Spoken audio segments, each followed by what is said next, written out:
हमारा जो ultimate aim है कि फार्मर की इनकम इंक्रीज़ हो, वो करने के लिए दो चीज़ें आपके पास, कि या तो उसका खर्चा कम हो जाए या उसकी जो पैदावार हुई है उसका जो उसको मार्केट से जो पैसा मिल रहा है रेन्यूमरेशन वो बढ़ जाए, और हेंस जो डिफरेंस है जो प्रॉफिटेबिलिटी है वो होना चाहिए। सो हमने सोचा कि दोनों लीवर्स पे काम करेंगे प्रॉफिटेबिलिटी के, इनपुट साइड दवा खाद बीज एडवाइजरी भी जिसमें शामिल है, और आउटपुट साइड फार्मर का माल प्रोक्योर करेंगे और उनको बेटर प्राइस देने की कोशिश करेंगे, और इस तरीके से उसकी जो नेट इनकम है वो बढ़ाएंगे। सो ये मॉडल हमने मतलब फाइनलाइज़ किया लाइक अराउंड 2017-18 में।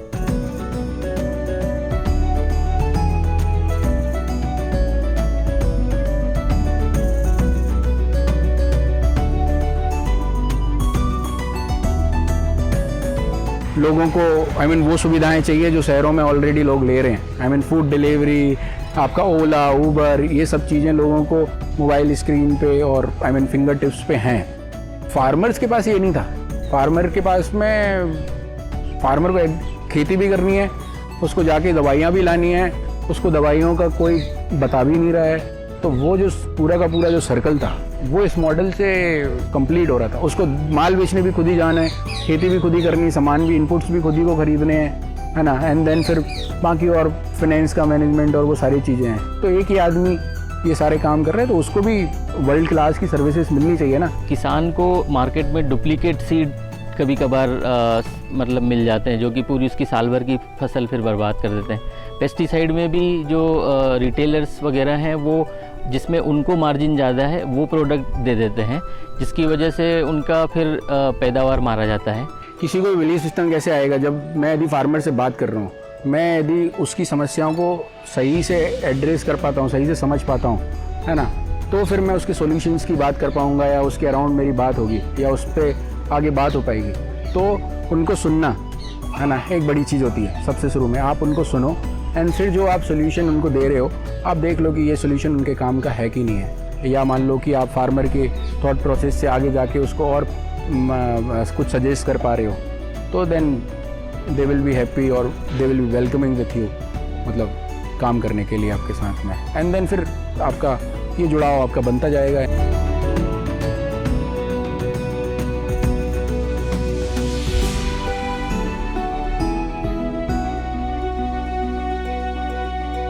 और कब क्या यूज़ करना है, पूरे सीज़न में उनके साथ बने रहना है, क्योंकि हम लोग हर 10 से 15 गांव के ऊपर एक एग्रोनॉमिस्ट अलॉट करते हैं जो उन किसानों के साथ पूरे सीज़न काम करता है और इंश्योर करता है कि उसकी फसल जो है वो सही उत्पादन और कम से कम लागत में तैयार हो जाए।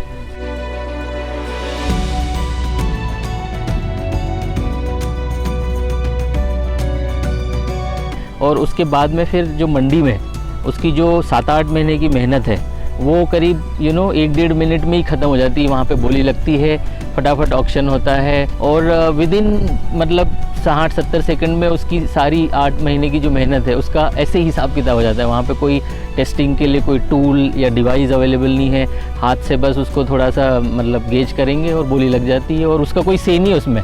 कुछ व्यापारी हैं वो उसको ऐसे करके देखेंगे एंड देन उसके जो जजमेंट के ऊपर है, ऑल्दो उनके जजमेंट अच्छे हो चुके हैं वो एक बात है, लेकिन मैनुअल चीज़ मैनुअल है, ठीक है। लेकिन वही व्यापारी जब उस चीज़ को प्रोसेस कर लेते हैं और बड़े ट्रेड करते हैं, वो सारे के सारे ट्रेड जो हैं वो रिपोर्ट्स के बेसिस पे होते हैं, वो टेस्टिंग के बेसिस पे होते हैं। तो जब बात आती है फार्मर की, वहाँ तक चीज़ें मैनुअल हैं, उसके बाद सारी चीज़ें स्टैंडर्डाइज हैं। अदरवाइज़ उसको अगर बेचना है तो भाई बेचो, नहीं बेचना है तो वापस ले जाओ, बट वो वापस नहीं ला सकता क्योंकि उसने यहाँ से 70 किलोमीटर दूर जो भाड़ा है वो ऑलरेडी उसने इनकर कर लिया है, और अब वो वापस ले जाए और उसको ये नहीं पता कि फिर मैं और लेके आऊँगा तब क्या रेट रहेगा। तो इन सारी चीज़ों के बीच में वो एक सॉर्ट ऑफ अपने आप को ठगा सा महसूस करते हुए जो भी रेट मिला वो देके उसको आना पड़ता है।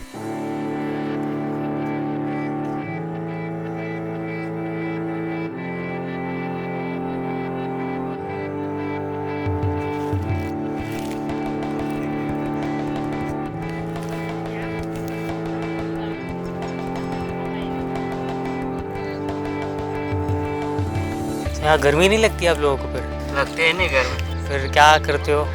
बहुत गर्मी लगती है, पूरा गर्मी में ऐसे काम करो, नीचे का ऊपर डाल लेते हैं, बहुत गर्मी करती है। बिन बारिश मौसम हो रही है, गर्मी यहाँ पे आई मीन 50 डिग्री सेल्सियस तक यहाँ पे तापमान जा रहा है। These are I mean already extreme conditions. जुलाई में हम बैठे हुए हैं, यहाँ पे जून 15 को मतलब प्रॉपर मानसून आ जाता है मध्य प्रदेश में, है ना। इस बार जून जुलाई तक नहीं आया हुआ है, तो इसका इम्पैक्ट फार्मर्स पे डायरेक्ट होता है। आई मीन वैसे हम देख लेंगे शहरों में, हम एसी में बैठे हैं, हमें लगेगा कि भाई ये तो आई मीन बाहर गर्मी बहुत है, आप बाहर निकलना कम कर दोगे। आप गाड़ी में जा रहे हो, आप एसी प्रेफर कर लोगे, है ना। आप ऑटो में जा रहे हो, आप कार प्रेफर कर लोगे। आपके पास में अपन चेंज कर सकते हैं चीज़ें ना, बट फार्मर पे डायरेक्ट इम्पैक्ट होता है। आई मीन उसकी क्रॉप पे डायरेक्ट इम्पैक्ट होता है और उससे पूरा प्रोड्यूस, उसका प्रोडक्शन साइकिल हिल जाता है करके। बट जिस हिसाब से हम हमारे आसपास की दुनिया बिल्ड कर रहे हैं शहरों में और इंडस्ट्रीज़ के अराउंड, है ना, उसका इम्पैक्ट है ये जो कि फार्मर को सहन करना पड़ता है। और उसमें भी शायद पहले वल्नरेबिलिटी स्मॉल फार्मर्स की आएगी, जो कि अपने यहाँ 70-80% है। वो जो 1-2 एकड़ वाला है वो नहीं विथस्टैंड कर पाएगा ये जो क्लाइमेट चेंज का है। सो अभी हमारा जो मतलब जो इमीडिएट गोल के बाद जो ओवरऑल है कि कैसे हम सॉर्ट ऑफ क्लाइमेट रेजिलिएंट जो प्रैक्टिसेस हैं या इनपुट्स हैं वो किसानों तक पहुँचाएँ और उनका थोड़ा सा रेजिलियंस बिल्ड कर पाएँ, सो दैट वो इस बदलते क्लाइमेट चेंज में, बदलते कॉन्टेक्स्ट में, सॉइल कंडीशन डिटोरिएशन की सिचुएशंस में सॉर्ट ऑफ मैनेज कर पाए, रिस्क्स मिनिमाइज या मिटिगेट कर पाए और अपनी जो एक डिसेंट इनकम है वो ले पाए। फोकस हमारा स्पाइस है, फोकस हमारा चिली है, देन कोरिएंडर, क्यूमिन, आपका टर्मरिक पे हम आगे काम करेंगे। ऐसे ही हम किसानों के सारथी बनना चाहते हैं कि उनकी जो जर्नी है एक अच्छी इनकम बनाने की तरफ, उसमें हम लोग हमारा सारथी का रोल प्ले करते हुए उनको उस मुकाम तक पहुंचाना चाहते हैं, इसलिए ये नाम सारथी रखा है।